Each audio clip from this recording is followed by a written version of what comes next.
What else is happening in the world of Kickstarter, Ben? So the next one we're going to be looking at is from the guys at Triton Noir, who have been taking Assassin's Creed Brotherhood of Venice to Kickstarter. Now, this is a 1 to 4 player game, which is cooperative, where you play as members of the Assassin's Creed Brotherhood, and it's set between two of the best games. So it's set between Brotherhood and Revelations during the Ezio Auditore phase of the gaming, which is just far better than all this Odyssey stuff that's happening right now. Poo poo poo. One second, Ben. 1 second. I think you'll find the best Assassin's Creed is definitely 4 Black Flag because it Oh, had Black pirates. Flag is good. Black Flag is good, but Ezio Auditore is still the best assassin. Better than Edward Kenway by a long way. But anyway, I'll let it slide. you'll let it slide. This is a slide like an assassin's blade. Anyway, Yeah. so this is a game where you're going to be playing, as I say, as a gang of assassins who are going to be heading out to try and sort of solve all the different sort of threats that the Templars are putting forth against you in Venice during this period.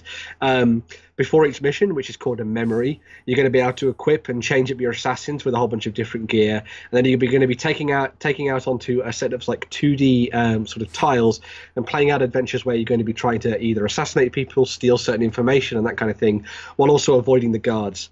One of the big things about this that I saw when I was looking through the Kickstarter is that they've really tried to sort of hone in on what makes Assassin's Creed great. So you've got this really nice stealth aspect to everything, where you're sort of sneaking around in the shadows and trying to take out guards from cover and using your equipment that becomes very prevalent in these games in the video game series to try and get to your sort of targets and take them out in time.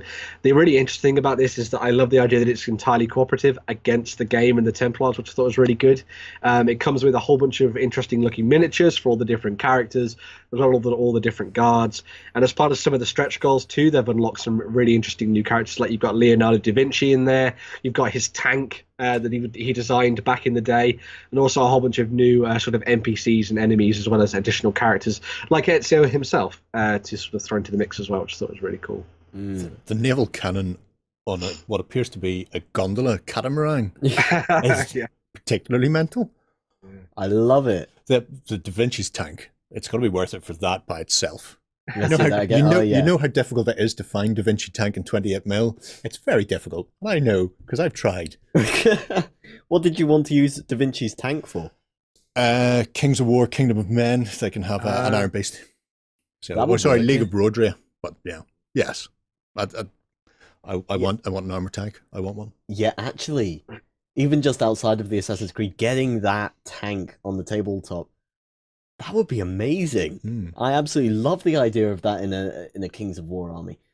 A lot, and of course, a lot of the miniatures might be fun to stick in and include in a game of Carnivale. But we actually got to see some of this game at Essen Spiel this year.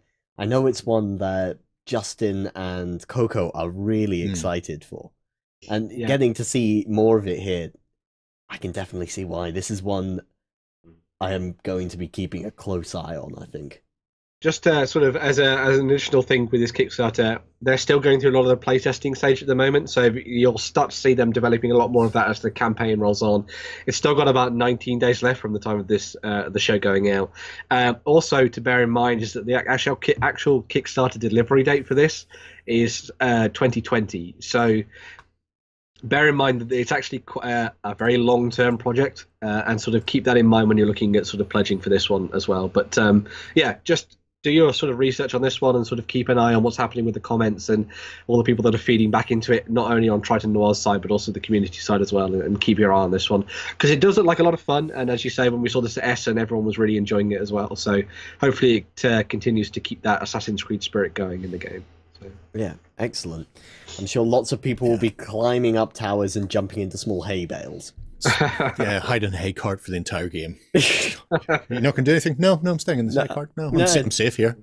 Can't hurt me. Yeah, it's comfortable and safe in this hay cart. It's not a bad thing, though, that it is a 2020 release. Yeah, why is that? With the amount they've got already unlocked there, and the amount there's still 3 weeks almost to go on that. Yeah. If they're trying to push that out next year, that's when you run into problems. Either you get the game and the miniatures suck because they haven't been able to properly tool them and they've been pushing it, or you get the game and they've had to cut back on the playtest time and on the actual having the longer development time is what Kickstarter's for. Yeah. And you know, if you're going to back something like that, you want everything when it lands to actually be playable. You don't want to sit there and go, oh, well, I'm going to have to replace half the miniatures, or I'm going to have to spend so much time working on this, or I'm going to have to take the game and rewrite it from the ground up myself for me and my friends because it just doesn't work. So take your time, do it right, do it properly the first time out of the trap. So yeah, it's a promising move for them. If you like the look of that, be sure to leave us a comment below and let us know which Assassin's Creed is best. And if 4 is not your answer, you're wrong. It's Fantasy World Dizzy is the best Assassin's Creed. Definitely that one.